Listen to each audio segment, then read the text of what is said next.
Hello everyone, की for learning में आपका स्वागत है। और इस वीडियो में हम देखने वाले हैं class 8 chapter number 15 some natural phenomena. इससे रिलेटेड जो एनसीईआरटी क्वेश्चन है उनके सॉल्यूशन।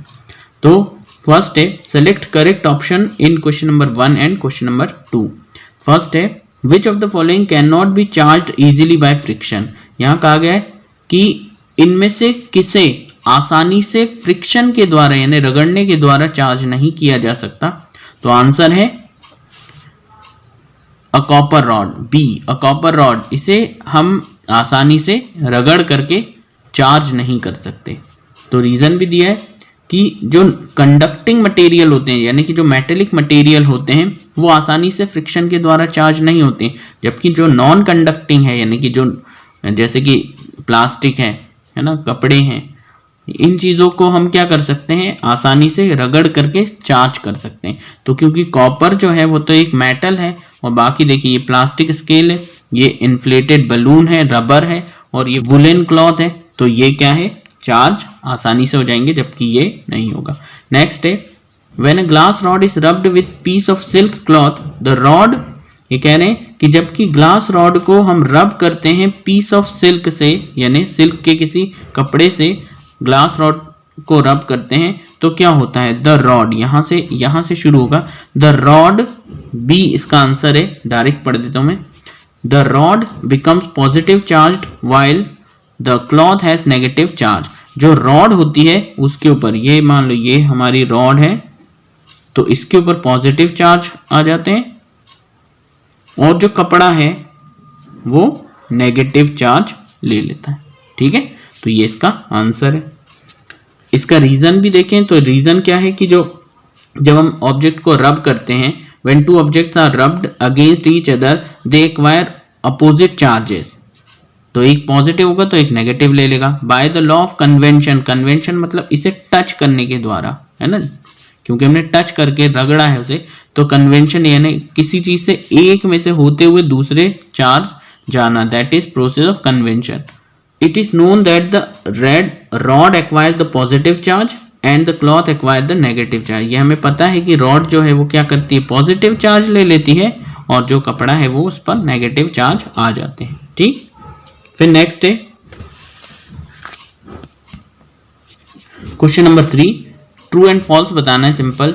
तो ए फर्स्ट है जो इसका, like charges attract each other. ये कह रहे हैं लाइक चार्जेस अट्रैक्ट करते हैं एक दूसरे को, तो ऐसा बिल्कुल गलत है। जो लाइक चार्जेस हैं जैसे पॉजिटिव होंगे तो ये रिपल करेंगे, अगर नेगेटिव नेगेटिव है ये भी सेम है तो रिपल करेंगे, और अगर एक प्लस है और एक माइनस है तो ये क्या करेंगे, अट्रैक्ट करेंगे।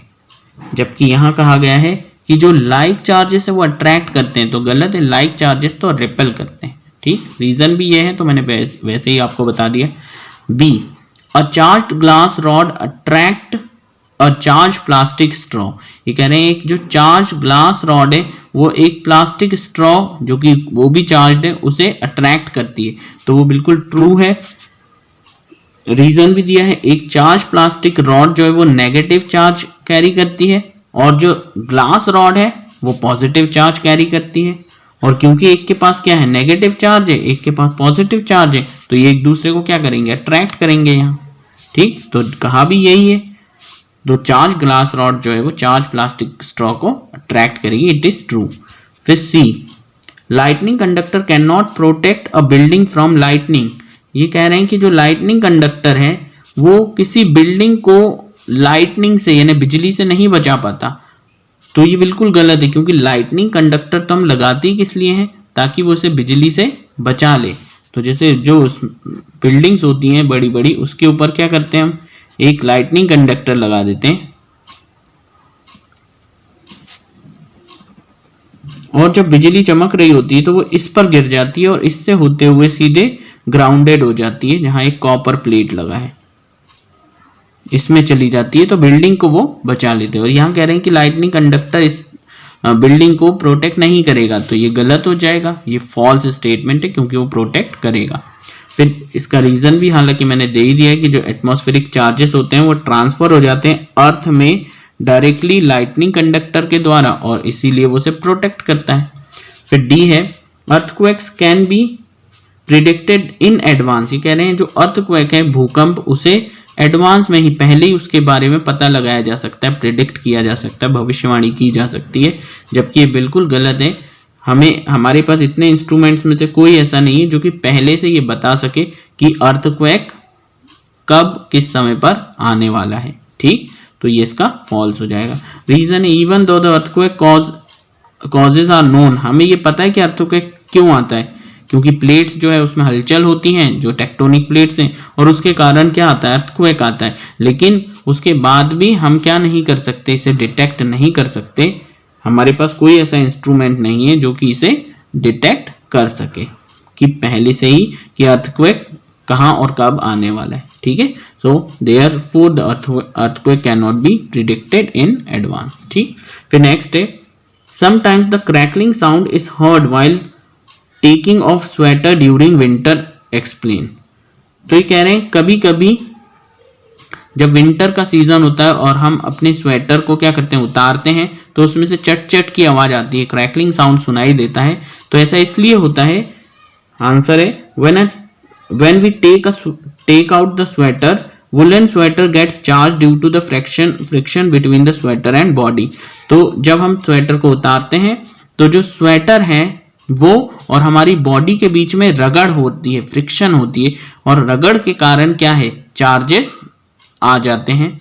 जब हम उसे निकालते हैं तो this result in crackling sound, और जब हम उतारते हैं तो वो जो एनर्जी है बेसिकली, जो कि क्या चार्जेस के रूप में है, वो साउंड एनर्जी के रूप में क्या है, चट चट करके क्या है, खत्म होती है, यानी कि एक एनर्जी से दूसरी एनर्जी में ट्रांसफॉर्म होती है, इसीलिए आपको वो क्या है, साउंड सुनाई देता है। ठीक है, चलिए नेक्स्ट पर मूव करते हैं।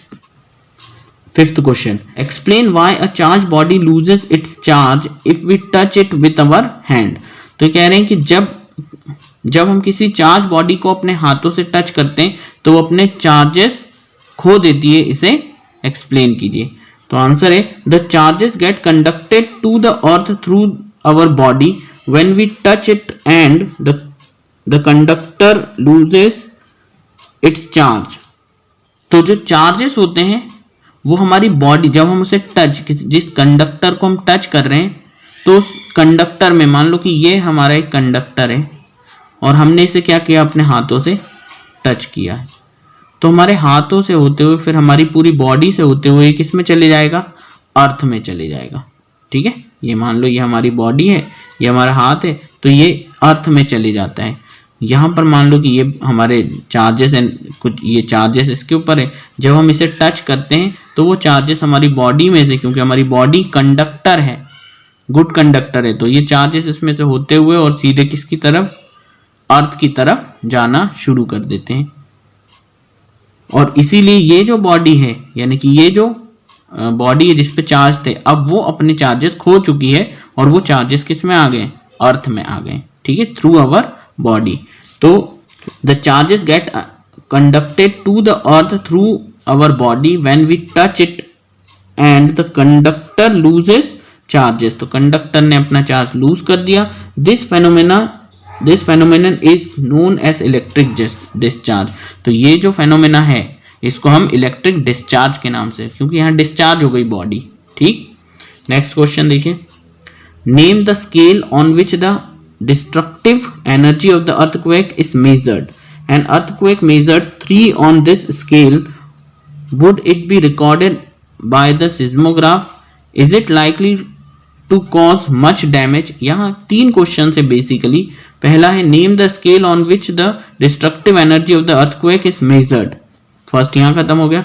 तो कौन सा वो स्केल है जिससे कि हम अर्थक्वेक को मेजर करते हैं, तो वो है Richter scale. Richter scale is used to measure the destructive energy of the earthquake. एक क्वेश्चन का आंसर यहाँ खत्म।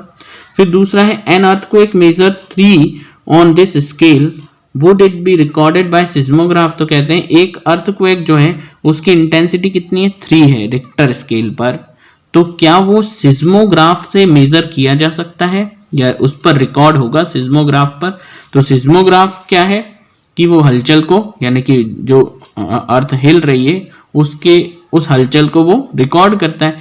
तो वहाँ जो स्केल है उसमें कितनी होती है, 1 से लेकर के 10 तक का रीडिंग है, और यहाँ पर हमारे पास 3 रीडिंग का क्या है, अर्थक्वेक है, तो ये सिज्मोग्राफ भी इसे क्या करेगा, सिज्मोग्राफ इस अर्थक्वेक को रिकॉर्ड कर लेगा। So an earthquake measuring 3 would be recorded by the seismograph. तो सिज्मोग्राफ पर ये रिकॉर्ड किया जा सकता है। फिर तीसरा यहां से शुरू होता है इसका, is it likely a cause much damage, क्या ये बहुत ज्यादा डैमेज करेगा या इसके कारण डैमेज होगा इतना ज्यादा। तो यहां पर है the magnitude of scale 3 would not cause much damage, an earthquake of magnitude 5 is considered destructive in nature. तो जो 3 मैग्नीट्यूड का भूकंप है या अर्थक्वेक है वो मच डैमेज, वो डैमेज कॉज नहीं करता, इतनी तेज धरती नहीं हिलती। जो कि 5 मैग्नीट्यूड वाला भूकंप होता है या इससे ज्यादा होगा 5 या प्लस में, वो उसमें डैमेज होगा, तब इतनी तेज हिलती है धरती कि वो बिल्डिंग्स वगैरह सब गिर जाती हैं। इसीलिए अगर 5 से ऊपर या 5 के आसपास का है तो वो डिस्ट्रक्टिव इन नेचर है, नहीं तो सिंपल उसमें ज्यादा कोई डैमेज नहीं होता, ठीक, हिल करके बंद हो जाए। फिर नेक्स्ट है suggest 3 measures to protect ourselves from lightning. वो कह रहे हैं कि बताइए कि लाइटनिंग से आप किस तरह से बच सकते हैं, 3 इसके तरीके बताइए। तो various ways to protect from lightning जो है वो हम बताते हैं। तो फर्स्ट है always remains in closed place and if you are in the car stay there until the lightning is over and keep the window closed. ये कह रहे हैं कि पहला तरीका यह है कि अगर आप क्लोज्ड प्लेस पर हो तो वहीं पर ही रुके रहें, ठीक।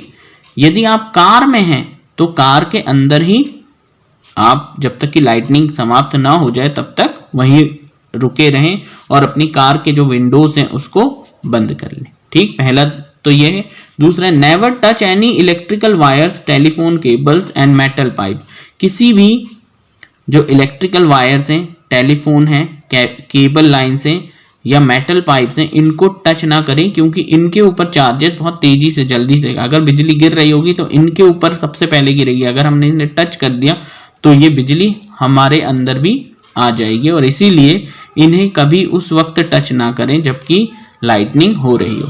थर्ड है never bath in the running water, this में कॉज इलेक्ट्रिक शॉक। अगर जबकि बिजली गिर रही हो या बिजली चमक रही हो तो पानी यानी नदी में या ऐसे किसी भी जगह जहां पर कि पानी है कलेक्ट, वहां पर आप ना नहाए क्योंकि पानी के अंदर बिजली जो है वो बहुत आसानी से गिर जाती है, ठीक। तो जब वहां गिरेगी तो हमें भी शॉक लग जाएगा। फिर नेक्स्ट है question number 8, explain why a charge balloon is repelled by another charge balloon where is an uncharge balloon is attracted by another charge balloon. तो क्वेश्चन में कहा है कि एक्सप्लेन कीजिए कि एक चार्ज बलून दूसरे चार्ज बलून को क्यों रिपेल करता है जबकि एक अनचार्ज बलून को वो जो चार्ज बलून है वो अट्रैक्ट कर लेता है। तो आंसर है the surface charge on the balloon are of same nature hence they get repelled. जो सरफेस चार्ज होते हैं, ये सरफेस पर जो चार्जेस हैं, जिस दोनों को हमने चार्ज कर रखा है, ये भी चार्ज बलून है और ये भी चार्ज्ड है। तो ये दोनों चार्ज बलून एक समान चार्जेस लेकर के रखे हुए हैं, इसीलिए जब इनको हम पास लाते हैं तो ये एक दूसरे से दूर जाने की कोशिश करते हैं क्योंकि सेम चार्जेस क्या करते हैं, रिपेल करते हैं, ठीक।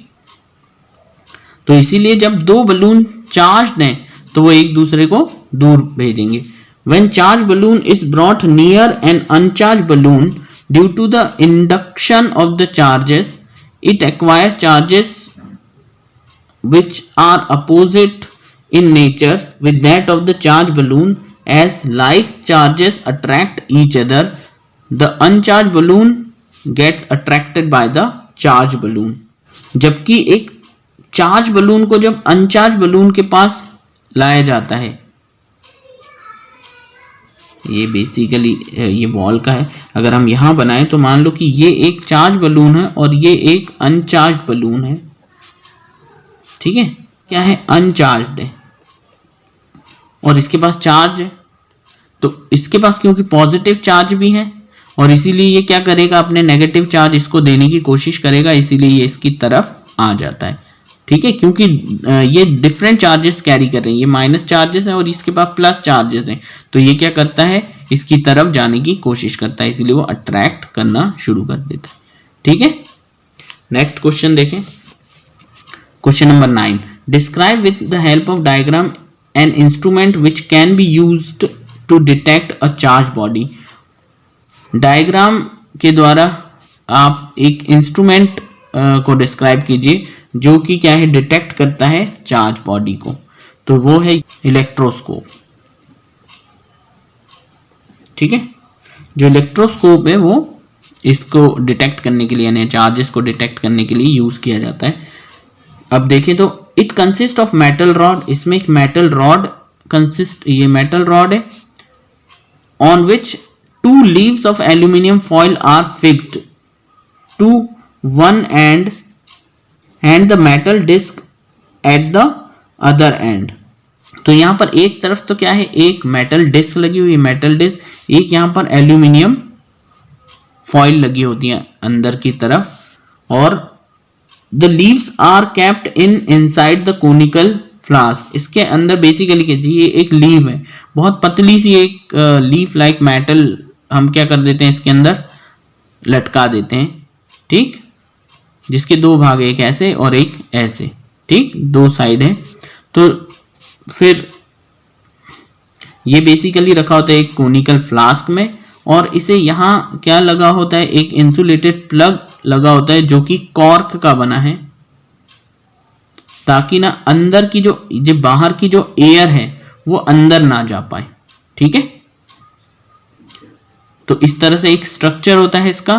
फिर है when a charge body comes in contact with the metal disc, जबकि कोई चार्ज बॉडी, जैसे यहां पर एक पॉजिटिव चार्ज रॉड है, ये चार्ज बॉडी है, जब ये इससे कांटेक्ट करती है ना, हम किससे, इससे इसे टच करवाएंगे, the aluminium leaves move away from each other. जब हम ऐसा करते हैं, देखिए ये पॉजिटिव चार्ज कैरी कर रही है, जैसे ही हम इसे ब्रास डिस्क से इसे टच करवाते हैं, ये चार्जेस उतर करके इसमें मेटेलिक रॉड में से होते हुए अंदर जाएंगे, और वो कहाँ चले जाएंगे, इस लीफ पर, यानी कि जो भी या तो गोल्ड लीफ होगी या जिस भी मेटल की वो है उस पर ये चले जाएंगे, और ये भी किस में हो जाएंगे, पॉजिटिव चार्ज और पॉजिटिव चार्ज। अब ये क्या है कि क्योंकि ये ऐसे लटकी हुई है, तो पहले तो ऐसी लटकी हुई थी, जैसे ही इसको हमने टच किया और इसके अंदर पॉजिटिव चार्ज इधर भी आ गए, इधर भी आ गए, अभी क्या, इधर भी पॉजिटिव, इधर भी, तो ये लीव इस तरफ भाग जाएगी और ये इस तरफ, यानी कि अगले स्ट्रक्चर में ये ऐसे दूर हो जाएंगे। ठीक है, तो यहाँ पॉजिटिव पॉजिटिव इसलिए क्योंकि यहाँ से पॉजिटिव चार्जेस इसमें से उतर करके इसमें चले गए, और ये दोनों भी लीफ जो है वो पॉजिटिव चार्ज हो गई, और 2 सेम तरह के जो चार्जेस होते हैं वो एक दूसरे को रिपल करते हैं। तो ये क्या है, जो ऐसे लटकी हुई लीफ लाइक मेटेलिक लीफ थी वो दूर होना शुरू हो गई। तो इससे पता चलता है कि सेम चार्जेस क्या है, एक दूसरे को रिपल करते हैं। ठीक है, some charges get transferred to the aluminium leaves through the metal rod, this process called charging by conduction. अब ये चार्जिंग बाय कंडक्शन क्योंकि उसको हम टच करके इसके अंदर से होकर के जा रहे हैं, तो ये जो है जब टच करते हैं और टच से जो चार्जेस है वो किसी के थ्रू मूव करते हुए जाते हैं, तो that is charging by conduction. तो ये कंडक्शन के द्वारा होता है। The charges on the leaves and the charge body are same in nature. अब मैंने यही बता ही दिया था कि ये गए तो पॉजिटिव चार्जेस हैं, तो दोनों तरफ की जो लीव्स है उसके ऊपर सेम चार्जेस आ जाते हैं, और इसीलिए वो दोनों क्या करते हैं, that is why aluminum repel each other. These leaves of aluminum repel each other. If the body is not charged then they would attract each other. और जब तक कि ये चार्ज नहीं हो गया तो ये अपनी तरफ इनको पास रखेंगे, क्योंकि सेम चार्जेस इनमें डिफरेंट चार्जेस इनमें होंगे। ठीक है, तो ये है हमारा इलेक्ट्रोस्कोप, जिसका फिगर आपको ऐसे बनाना है, और जो चीज हमें समझानी है वो ये है। ठीक, question number 10, list 3 states in India where earthquakes are more likely to strike. उन 3 स्टेट्स के नाम बताइए इंडिया के जिसमें अर्थक्वेक जो है वो आसानी से आते हैं, या वो ज़्यादा प्रभावित हैं जिसमें कि अर्थक्वेक आ सकते हैं। तो पहला है गुजरात, फिर असम और जम्मू एंड कश्मीर। ये 3 स्टेट्स हैं इंडिया के जिसमें अर्थक्वेक क्या है, मोर लाइकली टू स्ट्राइक। हालांकि अब कश्मीर जो है वो स्टेट नहीं है, लेकिन क्योंकि पुरानी बुक्स है और उसी में सारी चीज़ें हैं तो ये भी आ गया। कश्मीर जो है वो अब क्या है, यूनियन टेरिटरीज है। ठीक। Question number 11, suppose you are outside your home and an earthquake strike, what precautions would you take to protect yourself. Suppose आप घर से बाहर हैं और अर्थक्वेक आ जाता है, तो आप क्या प्रिकॉशंस लेंगे इससे बचने के लिए, ये क्वेश्चन में पूछा है। तो हम क्या करेंगे, फॉलोइंग ये है हमारे पास। पहला A, find and go to an open field and stay away from the building, trees, electric wires and poles. तो जैसे ही ऐसा होता है तो खुले में चले जाइए, ओपन एरिया में, जहां आसपास क्या है, बिल्डिंग भी नहीं हो, ट्रीज, इलेक्ट्रिक वायर्स, इनसे दूर हो जाइए, इनसे बिल्कुल दूर हो जाइए, खुले में रहिए, तो अर्थक्वेक आने पर हम ज़्यादा सेफ रहेंगे। नेक्स्ट है, if you are in car then drive to an open field and do not come out of your car. जब आप ड्राइव कर रहे हो कार से, तो आप क्या है, कार को उस तरफ ले जाइए जहां की ओपन एरिया है, क्योंकि कार ड्राइव कर रहे हैं उसके आसपास भी चीजें हो सकती है, बिल्डिंग, ट्रीज, इलेक्ट्रिक वायर्स, ये सब हो सकते हैं। इसीलिए उसको, कार को अपनी वहां ले जाइए जहां पर की ओपन एरिया है और वहां ले जाकर के खड़े कर दीजिए, तो आप क्या है, सेफ रहेंगे। ठीक। और do not come out of the car, और कार से बाहर मत आइए। नेक्स्ट क्वेश्चन है 12th question, the weather department has predicted that a thunderstorm is likely to occur on a certain day. Suppose you have to go out on that day, would you carry an umbrella? Explain. वो कह रहे हैं कि जो weather department है उसने किसी दिन प्रिडिक्ट किया है कि थंडरस्टॉर्म उस दिन आएगा, किसी सर्टेन डे पर थंडरस्टॉर्म आने वाला है। सपोज कीजिए कि आपको उस दिन बाहर जाना है, तो क्या आप अपने साथ अम्ब्रेला कैरी करेंगे? इसको एक्सप्लेन कीजिए। तो आंसर है no, one should not carry an umbrella during the thunderstorm. हम उस वक्त अम्ब्रेला कैरी नहीं करेंगे जबकि थंडरस्टॉर्म आ रहा हो। The thunderstorm is accompanied with lightning and the charges might travel from the cloud to the metal rod on the umbrella and might cause the electric shock to the person carrying it, so it is not safe to carry the umbrella during the lightning। तो यहाँ figure भी बनाए कि एक व्यक्ति खड़ा हुआ है और यहाँ लाइटनिंग क्या है, फॉल हो रही है। इसके बाद हालांकि क्योंकि बहुत ब्लैक आ रहा है इसलिए आपको नहीं पता, उसने एक अम्ब्रेला कैरी कर रखा है एक व्यक्ति ने, है ना। तो ये है, मान लो ये, और उसने, अगर लाइटनिंग हो जाती है तो लाइटनिंग जो है वो क्या है, इस रॉड पे गिर जाएगी, क्योंकि जब थंडर स्टॉर्म आता है तो साथ में लाइटनिंग भी होती है, और लाइटनिंग जो है वो मेटल रॉड से होते हुए क्या है, आपके बॉडी से चार्ज होते हुए अर्थ में उतरने की कोशिश करेगी। और इसीलिए ऐसे वक्त में जबकि थंडर स्टॉर्म आ रहा हो तो उस वक्त हमें अम्ब्रेला कैरी नहीं करना चाहिए, क्योंकि इससे आपको शॉक लग सकता है। ठीक है, तो यही लास्ट क्वेश्चन था और मैंने सारे क्वेश्चन जो भी हैं वो एक्सप्लेन कर दिए हैं। यदि आपको ये वीडियो पसंद आया हो तो इसे लाइक कीजिए, शेयर कीजिए, and thank you very much for watching.